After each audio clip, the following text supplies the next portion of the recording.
Il était difficilement envisageable de se dire qu'on pouvait terminer à une telle place. La qualification dans les 24, on ambitionnait, on avait envie et on savait qu'on pouvait le faire, mais de là à avoir 16 points et terminer 7e, surtout compte tenu du groupe dont on avait hérité, qui est, je pense, un des deux plus forts groupes avec celui du PSG. Je ne pense pas que beaucoup de gens auraient pu croire à ça, mais je crois que c'est mérité, ça récompense le travail de tout le monde, de tout le groupe, des joueurs d'abord, parce que ce sont eux qu'on doit féliciter en premier. Ce sont eux qui sont sur le terrain, ceux qui jouent moins, ceux qui sont blessés malheureusement. Il y en avait beaucoup qui étaient dans le vestiaire, qui étaient blessés. Et le travail du staff aussi, tous les staffs, je tiens à les féliciter parce qu'on n'en parle pas souvent. Moi je suis souvent parmi vous pour les conférences, mais eux sont un peu dans l'ombre et ils m'aident, ils font un travail extraordinaire. Donc voilà, encore une fois, c'est une récompense pour tout le club, et y compris pour nos supporters qui vivent des moments extraordinaires. Jean-Paul, c'est sport au fond. Bruno, tu vas encore surpris, alors peut-être pas toi, mais avec la compo de départ, on se posait tous des questions, on s'est dit bon, c'est un peu étonnant, et explique-nous un petit peu ta réflexion par rapport à ça. Mais aujourd'hui, juste après le match, je peux te dire, ça fait penser un petit peu à l'Atlético de Madrid. J'ai gardé tous les commentaires que vous faites avant le match quand je donne mes compos d'équipe. Non, je plaisante, hein. C'est une plaisanterie, je précise bien, c'est une plaisanterie. Bien, voilà. Non, mais on a beaucoup de matchs. On a déjà joué beaucoup de matchs. On est une des équipes qui a le plus joué en Europe depuis le début de saison. J'ai besoin de ménager les uns les autres, redonner du temps de jeu aussi à des joueurs qui en ont besoin. Je pense notamment à Angel, qui revient de blessure et qui a besoin de retrouver du rythme, donc c'était important aussi.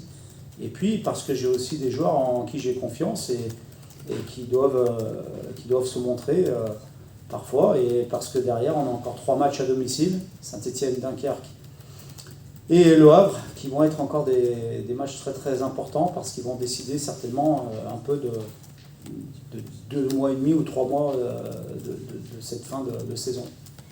Rémi, juste devant pour l'AFP. Bonsoir Bruno. Bonsoir. Avec du recul, quelle a été la clé de votre réussite dans cette phase de ligue vraiment extraordinaire? Merci. Plusieurs, je pense.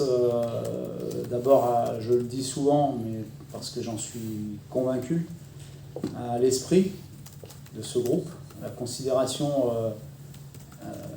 qui règne des uns et des autres dans ce groupe. Un groupe de joueurs qui applique à la lettre quasiment la plupart du temps ce qu'on demande dans les consignes tactiques. Un groupe qui est très bien préparé athlétiquement aussi, parce qu'on voit que malgré l'enchaînement des matchs tous les 3 jours, on est très très au point dans ce domaine-là. Et puis un petit peu de réussite sur certains matchs, mais il en faut dans les matchs de très haut niveau. Raphaël pour le petit niveau.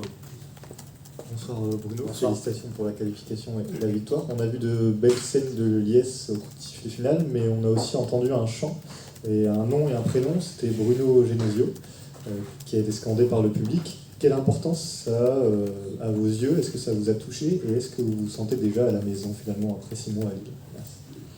Alors les joies, les scènes de joie, c'est assez rare que je m'exprime comme je l'ai fait ce soir, enfin, que j'exprime ma joie, que je l'extériorise, si on dit.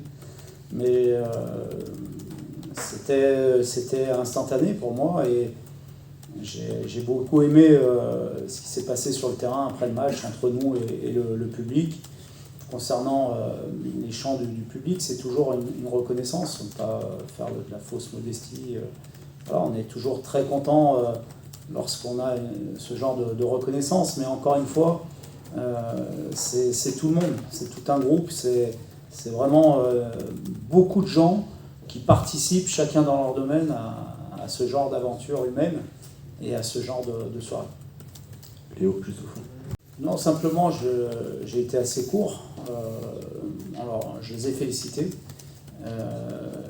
pour le parcours. Je leur ai dit qu'ils se rendront compte sûrement après leur carrière de ce qu'on a réalisé, même si ce n'est pas terminé, parce qu'il faut aussi qu'on pense qu'il y a encore un après dans cette compétition, et c'est important.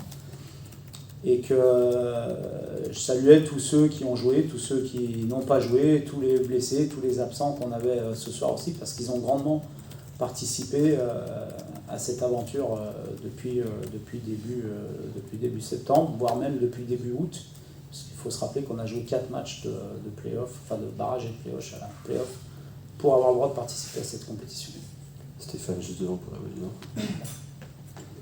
Bonsoir Bruno, Bonsoir. bravo pour le match et la qualification.